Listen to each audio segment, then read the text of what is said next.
अगर कोई हिंदू है और वो आतंकवादी है, वो मारता है मासूम लोगों को, उसके बारे में भी यही कहेंगे आप? हिंदू पहले आतंकवादी नहीं हो सकता। ये क्या बात हुई? इस देश के अंदर एक भी दंगा हिंदुओं की ओर से नहीं हुआ है।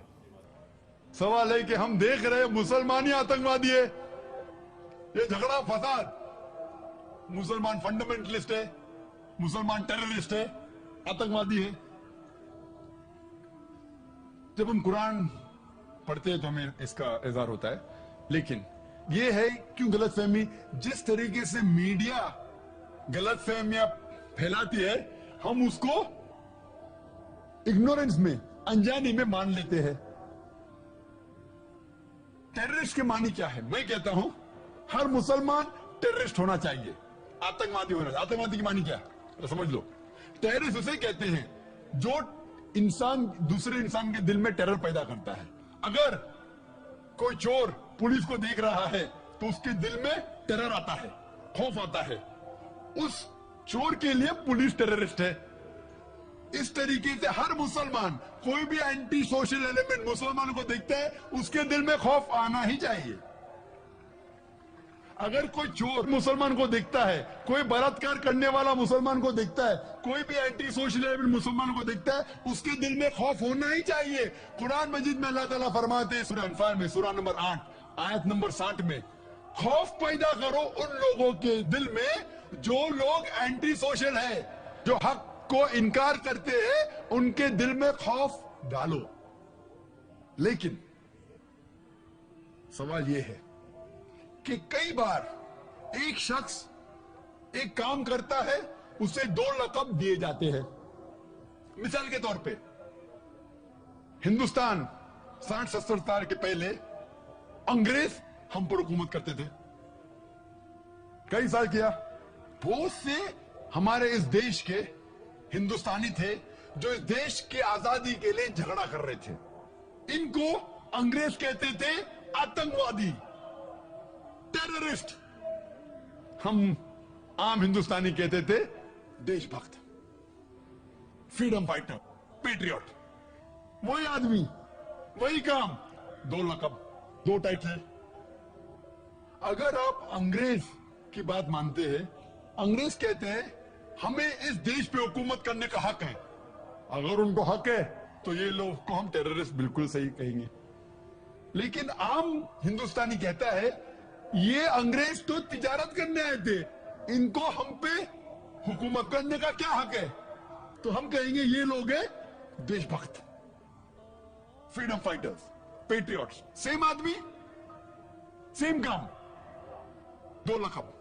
वही आदमी, वही काम, 2 लक़ब। अगर आप अंग्रेज की बात को मानते हैं कि अंग्रेज को हक है इस देश पे हुकूमत करने का, हम मानेंगे कि वो आतंकवादी है, चाहे वो भगत सिंह हो या। लेकिन आम हिंदुस्तानी कहेंगे नहीं, ये तो देशभक्त है। तो आप किसके नजरिए से देखते हैं चीज को, फिर आप फैसला करेंगे वो आतंकवादी है कि देशभक्त। आपके हिसाब से भगत सिंह देशभक्त था क्या आतंकवादी था? सतीश भाई, देशभक्त आतंकवादी नहीं था ना? था के भगत सिंह देशभक्त था क्या आतंकवादी था? देशभक्त। हाँ, मैं भी समझता हूँ देशभक्त था। हम अंग्रेज की बात को नहीं मानते। तो जब अंग्रेज टेलीविजन पे कहते हैं, CNN BBC पे, कि मुसलमान आतंकवादी, आप क्यों मानते? सवाल वो नहीं है, मेरा सवाल था। आता हूं, मेरा पूरा जवाब मुकम्मल नहीं हुआ। जवाब मुकम्मल होगा फिर आपको मौका दूंगा मैं Nelson Mandela, old south African government जो थी, सफेद हुकूमत, वो नेल्सन मंडेला को टेररिस्ट नंबर 1 कहती थी। उसे अरेस्ट करके रॉबिन आइलैंड में 25 साल के लिए कैद कर दी। Terrorist number 1। जब नई हुकूमत आती है उसे छोड़ देती है, उसे प्रेसिडेंट बनाती है, टेररिस्ट बन जाता है प्रेसिडेंट। चंद साल बाद उसे नोबेल प्राइज फॉर पीस मिलता है। वही आदमी, वही काम। ऐसा नहीं कि पहले वो गलत काम किया, फिर अच्छा काम किया, फिर उसको अवार्ड मिला। वही काम के लिए जो पहली गवर्नमेंट ने कही थी, सफेद गवर्नमेंट ने, कि वो टेररिस्ट है, आतंकवादी है, नोबेल प्राइज कमेटी ने उसे नोबेल प्राइज दिया फॉर पीस, अमन के लिए। हैरत की बात है, जो आदमी आतंकवादी है उसको मिलता है नोबेल प्राइज फॉर पीस। जो आदमी का पावर है जो आदमी वो कहता है, लोग उसकी बात को मान लेते हैं इग्नोरेंस के अंदर, अनजानी में। लेकिन कुरान कहता है सूरह इसरा में, सूरा नंबर 17 आयत नंबर 81 में, वकुल जाल हक वज़ाक़िल बातिल इन्नल बातिल काना ज़हूक़ा। जब हक बातिल से टकराती है, बातिल का सर्वनाश हो जाता है। ब्रिटिशर्स अमेरिकन के ऊपर हुकूमत करते थे। अमेरिकन रेवोल्यूशन हुआ 18 सदी में। ब्रिटिशर्स कहते थे, मैं लंदन गया था 2 महीने पहले, वापस से जाऊंगा 2 हफ्ते बाद। वो बॉम्ब ब्लास्ट हुआ था ना, बॉम्ब ब्लास्ट हुआ था पता है 7 जुलाई को। तो लोग आए थे, खराब है। मैं भी बोला ठीक है खराब है। तो वहां टोनी ब्लेयर आने वाले थे, वक्त नहीं मिला तो अपने चीफ ऑफ पुलिस को भेजे। बाद में मेयर आए थे। तो मैंने उनसे पूछा, आपकी देश, इस देश ब्रिटिश गवर्नमेंट जब हुकूमत कर रही थी अमेरिकन गवर्नमेंट पे 18 सदी में, वो जॉर्ज वॉशिंगटन और बेंजामिन फ्रैंकलिन को टेररिस्ट नंबर 1 कहते थे, टेररिस्ट। उसके बाद जॉर्ज वॉशिंगटन बन जाता है प्रेसिडेंट ऑफ यूएसए, टेररिस्ट बन जाता है प्रेसिडेंट ऑफ यूएसए। वो गॉडफादर है, गुरु है किसका? जॉर्ज बुश का भी, ठीक है ना, जॉर्ज बुश का गुरु है। वो जो आतंकवादी आप कहते थे, उसके शागिर्द के दोस्त भी आप है। क्या बात है, आपका नजरिया क्यों बदल रहा है? आप कहते थे टेररिस्ट चंद सदी पहले, अभी आप उनके दोस्त थे। तो हमें यह तहकीक करना चाहिए कि क्यों उसको वो लक़ब मिला। अगर जो 11 सितंबर को हुआ था न्यूयॉर्क के अंदर, आप जो कह रहे हैं ना मुसलमान मुसलमान, उसके ऊपर जवाब तो अभी आ रहा है। ये तो खाली वो स्टार्टर्स बोलते ना, स्टार्टर्स, सूप पीते पहले तो मेरा बराबर खाना खत्म होता है। मेन मील तो अभी है। मुझे एक शख्स ने पूछा था जब मैं ऑस्ट्रेलिया गया था और इंग्लैंड के अंदर भी, doctor Zakir Naik, do you consider Bin Laden to be a terrorist? क्या बिन लादेन को टेररिस्ट मानते हैं? तो मैंने कहा, भाई मैं बिन लादेन को जानता नहीं हूं, मैं यही नहीं कह सकता हूं वो टेररिस्ट है क्या नहीं, अच्छा है क्या बुरा, मैं नहीं जानता हूं। कुरान में लिखा है सूरह हुजुरात में, सूरा नंबर 49 आयत नंबर 6 में, कि जब भी कोई बात कोई कहता है पहला तहकीक करो फिर दूसरे तक पहुंचाओ। अगर मैं CNN और BBC की बात मानूं तो मुझे कहने पड़ेगा कि बिन लादेन टेररिस्ट है, लेकिन मैं क्यों मानूं बात उनकी? क्योंकि मैं आदमी हूं जो घूमता हूं मीडिया में, जानता हूं माशाअल्लाह। तो मैं कहता हूं ना बिन लादेन मेरा दोस्त है ना मेरा दुश्मन है, मैं नहीं जानता हूं। लेकिन अब ये मुझे पूछना चाहते टेररिस्ट नंबर 1 कौन है, तो ये तो जानता हूं मैं, CNN जो अमेरिकन चैनल है, जॉर्ज बुश उसका प्रेसिडेंट है, गर्व से कहता है कि हमने हजारों अफगानिस्तान लोग को बम गिराए, कत्ल किए, इराक में हजारों का कत्ल किया।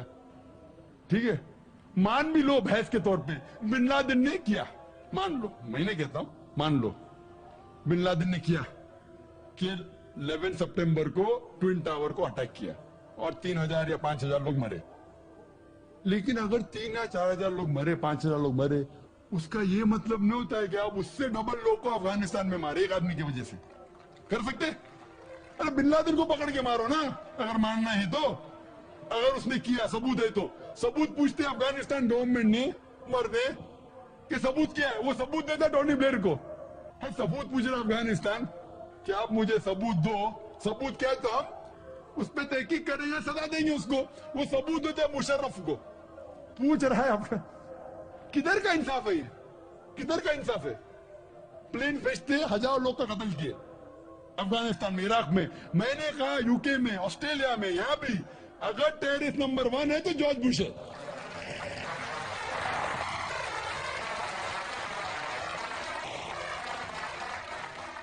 ट्विन टावर को किसने गिराया? CIA, FBI का क्या बजट है? इन लोग गर्व से कहते हैं अगर परिंदा भी पेंटागन के ऊपर उड़ेगा तो हम पहचान सकते। एक हवाई जहाज 1.5 घंटे बाद आके उसमें ठोक देता है, उनको पता ही नहीं चलता है।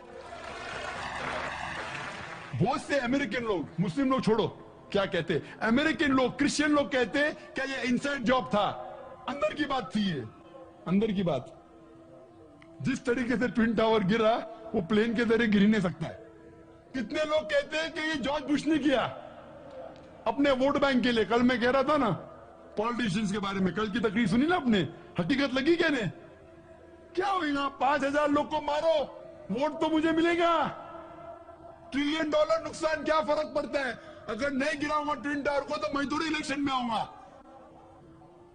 क्या करो, 1000 लोग का कत्ल करो, नुकसान करो करोड़ रुपए का, मैं तो आ गया वापिस सीट पे। ये मैं नहीं कह रहा हूं, ये मैं नहीं कह रहा हूं, ये अमेरिकन लोग कह रहे। तो गलत है, मैं नहीं कह रहा हूं कि जॉर्ज बुश ने गिराया। मैं जानता ना, मैंने देखी थोड़ी की। मैं कह रहा हूं कि बाकी लोग क्या कह रहे। अमेरिकन लोग कहते हैं, कुछ लोग, कि बिन लादेन ने क्या कुछ ने कहा जॉर्ज बुश। लेकिन ये तो मैं जानता हूं कि मैं टीवी पे जो देखा हूं वो खुद के चैनल के ऊपर कि जॉर्ज बुश गर्व से कह रहा 1000 लोगों को मैंने मारा। इसीलिए मैं जॉर्ज बुश को टेररिस्ट नंबर 1 कहता हूं। ये बाबरी मस्जिद में जो हुआ हिंदुस्तान में, गुजरात में क्या हुआ, वोट बैंक के लिए हिंदू मुस्लिम में झगड़ा करो। बाबरी मस्जिद को कौन जानता था पहले?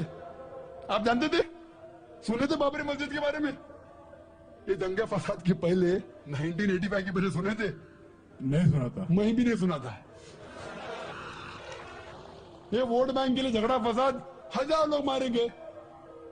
गुजरात में जो हुआ क्या सही हुआ? अगर पुलिस चाहती तो, हमारे हिंदुस्तान पुलिस में माशाल्लाह इतना पावर है कि अगर चाहती तो दंगा फसाद हो ही नहीं सकता। बम्बई में जो हुआ 1992 में, इफ द पुलिस वांटेड, किसकी जरूरत के बाहर रास्ते पे आए? लेकिन वो पॉलिटिशियन की इजाजत है, यहां मत जाओ, वहां मत जाओ, यहां हंगामा करो, यहां कर्फ्यू लगाओ, वहां मत कर्फ्यू लगाओ, यहां मुझे वोट मिलेगा, वहां नहीं मिलेगा। आप समझे ना? तो ज्यादातर चाहे इंग्लैंड में हो या अमेरिका में हो कि हिंदुस्तान में हो, कोई भी पॉलिटिशियन हो, तो पॉलिटिशियन की हरकतों की वजह से, जैसा मैं कल कहा, तो लेबल लग गया अभी मुस्लिम लोग पे टेररिस्ट। अगर आप जानते गुजरात में कितने लोग के मां का अपने आंख के सामने बलात्कार हुआ, बलात्कार करने वाला पड़ोसी है, उसके ऊपर कोई एक्शन नहीं लिया जा रहा है, तो वो कानून अपने हाथ में लेता है, गलत करता है। हम भी लेते हैं, क्या करें? सब समझ रहे? तो हमें ये जानना चाहिए इस आतंकवाद की जड़ क्या है। तो हमें जड़ पे जाना चाहिए और जड़ को खत्म करना चाहिए। अगर हम एक हो जाएंगे, अपनी किताब एक खुदा में माने, सिर्फ खुदा से डरे, जो खुदा की बात मानता है उसको वोट दे, ना कि दंगे फसाद करे। अब समझ रहे? तो इंशाअल्लाह मन होगा। और आप देखेंगे इसके बावजूद, इतना होने के बावजूद, अमेरिका में एक न्यूज है कि 9 महीने बाद 11 सितंबर के बाद 34,000 अमेरिकन ने इस्लाम कबूल किया। क्यों? जितना मीडिया इस्लाम के खिलाफ बात कर रही है, उतना ही इस्लाम फैल रहा है। मैं जब तकरीर करने जाता था 11 सितंबर के पहले अमेरिका में, मजमा होता था माशाअल्लाह हजारों लोग का, ये अमेरिकन बहुत कम आते थे। अभी जाता हूं तो बड़ी तादाद है। ये जानना चाहते क्या इस्लाम है? आप क्या जाए, शायद 11 सितंबर के पहले नहीं आते थे, बराबर के थे। आप जानना चाहते क्या मजहब है ये आतंकवादी मजहब? मैं भी तो देखूं, आके मुतासर हो गए कि नहीं? अल्हम्दुलिल्लाह। डंके की जोड़ पे कहता हूं, मैं क्यों डरूं किससे? क्योंकि अल्लाह ताला फरमाते हैं सूरह इमरान में, सूरह नंबर 3 आयत नंबर 54 में, मकरुम मकरल्लाह वल्लाहु खैरुल माकिरीन।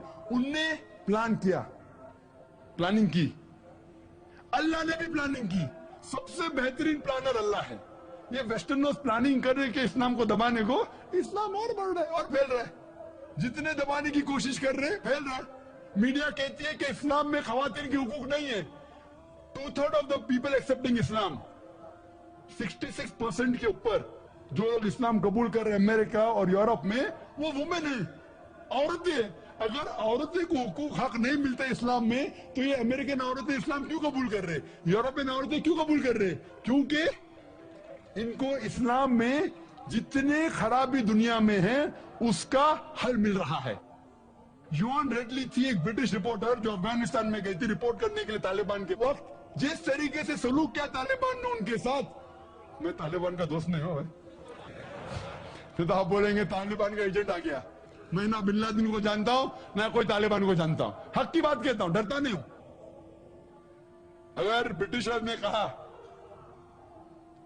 कि भगत सिंह टेररिस्ट है, मैं उनके खिलाफ हूं, डरता नहीं हूं। तो युआन रेडली ने इस्लाम कबूल किया, बाद में गई थी खिलाफ लिखने के लिए, मुतासिर हो गई, मुस्लिम बन गई। तो इसीलिए हमें हक की तहकीक करना चाहिए और हमें जो लोग हक के खिलाफ है उनके साथ जंग करना चाहिए, तभी इस दुनिया में अमन होगा।